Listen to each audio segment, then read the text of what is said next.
Today we are introducing Michael Spence. He is a business consultant, and we'd like to start out today about you telling us your story about why you became a consultant, and is it something that is a part of who you are and you enjoy doing it, or is it a particular experience that led you in that direction?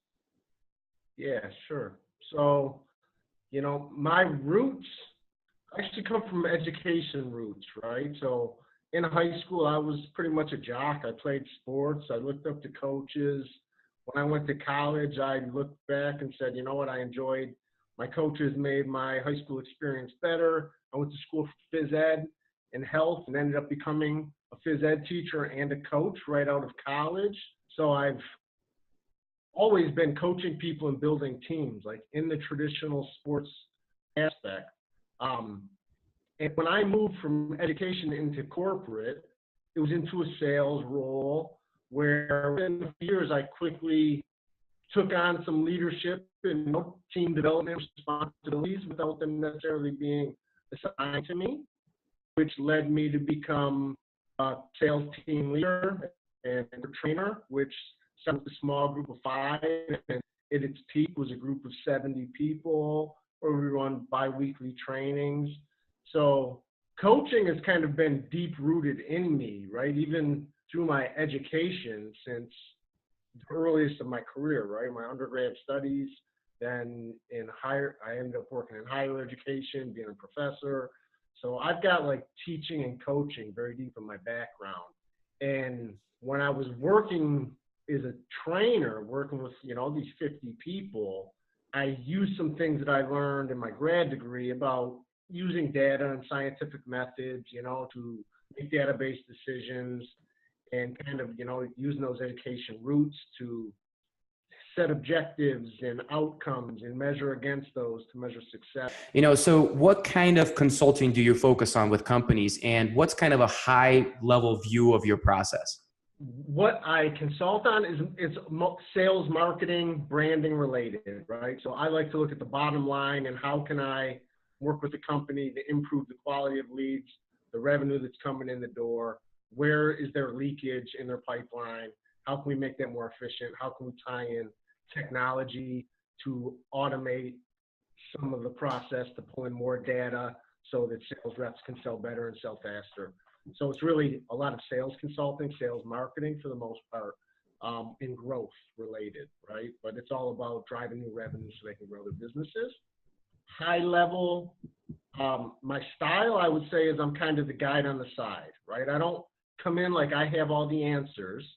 I come in knowing that I have experience and I can apply. You've probably heard me talk about lateral thinking, but I have experience in a lot of companies and a lot of industries, and I apply those experiences to current companies' pain points to see how maybe they can do something in a new way or a better way than how they currently do it today. So you mentioned outcomes and process, right? So process is going to be the vessel. That's the vessel that carries your client across. What's the end result? What's the destination that you bring to them, and how do you know that they got there? Yeah.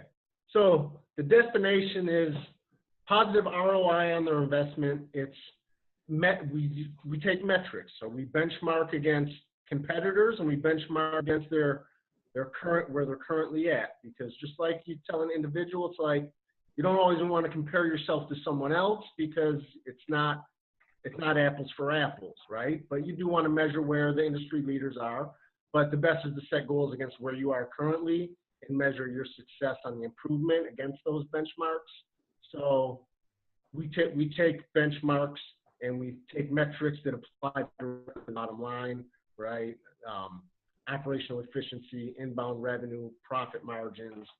So what do the clients get when they work with me is they get more sales, they have a shorter sales cycle, they have higher quality inbound leads, they can do more. In a lot of cases, they do more with less, and I try to show them positive ROI in their investment in me as a consultant. So I have another question for you that we like to ask all of our coaches and our consultants, and we're really interested in knowing who are you the wrong consultant for, and on the flip side, who are you the best consultant for?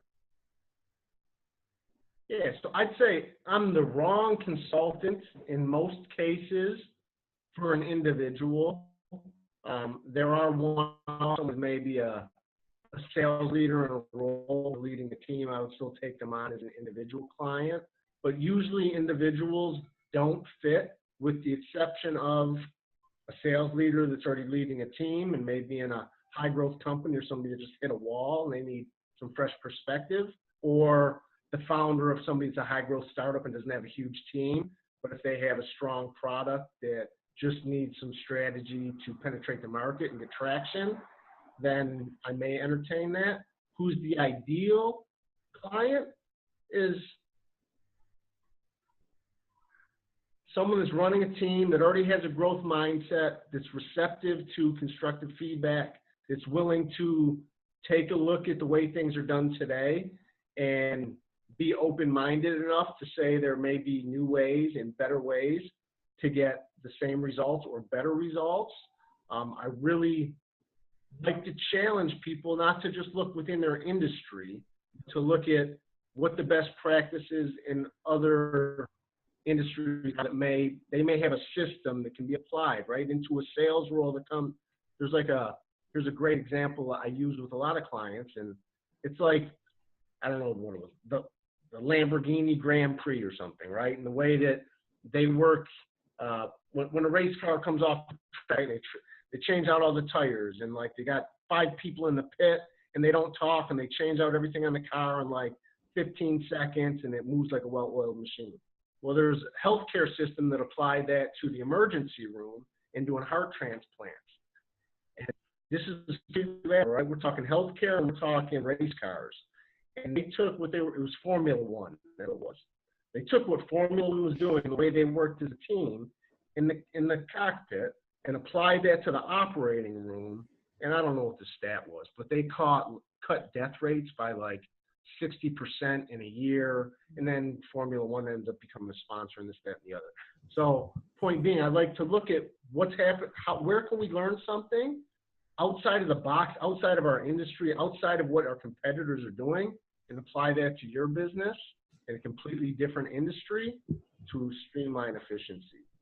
Another thing that we would like you to share with us is what favorite tip that you have that you like to share with your clients when you get the opportunity to do it. Yeah, so I thought about this one a little bit. So I got 2 things I'll share. One is just so people understand what they're truly capable of, because so many people, including ourselves probably, have set glass ceilings above our head that have held us back because we thought we're at a point of success and we couldn't go higher, but we always can. So I got this from Seth Godin. I heard Seth Godin talk maybe 2 years ago. And I picked up a book, and this was written on the inside cover of the book. And it says, you're capable of so much more, act accordingly.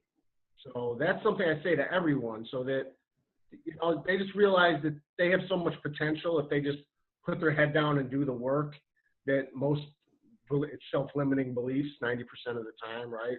And you can go much further than you even realize. And the second thing is just in regards to where we are today in the world of business and sales and technology and innovation and disruption. Things are changing. The speed of change is faster than it's ever been, and it's going to continue to be that way, right? Like, industries were able to stay the same for 30 years and not change. So my advice to everyone is speed of change is faster than it's ever been. Question everything and look for better ways in every process, in every company, and just be on the front edge of that so that you don't end up being obsolete. I love your focus on change, man. I always keep up with your posts just for all the innovative stuff that's going on around us, and appreciate you spending this time with us. And we got a twofer for the tip, so you'll have to bill us for that one. It's on me. I'm a giver. All right, brother. We'll appreciate your time, man.